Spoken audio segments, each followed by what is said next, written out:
اے بنی آدم، ہر نماز کے وقت اپنے آپ کو مزین کیا کرو، اور کھاؤ اور پیو اور بیجا نہ اڑاؤ کہ اللہ بیجا اڑانے والوں کو دوست نہیں رکھتا۔ پوچھو تو کہ جو زینت و آرائش اور کھانے پینے کی پاکیزہ چیزیں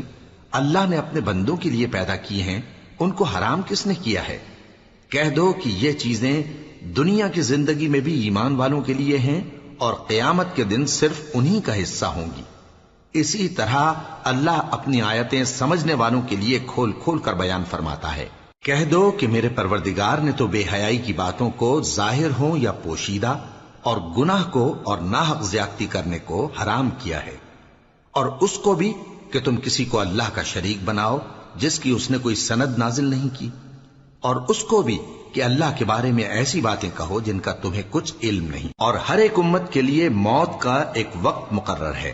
جب وہ آ جاتا ہے تو نہ تو ایک گھڑی دیر کر سکتے ہیں اور نہ جلدی ہی کر سکتے ہیں۔ اے بنی آدم، ہم تم کو یہ نصیحت ہمیشہ کرتے رہے ہیں کہ جب ہمارے پیغمبر تمہارے پاس آیا کریں اور ہماری آیتیں تم کو سنایا کریں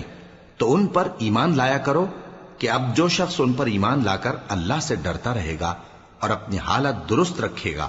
تو ایسے لوگوں کو نہ کچھ خوف ہوگا اور نہ وہ غم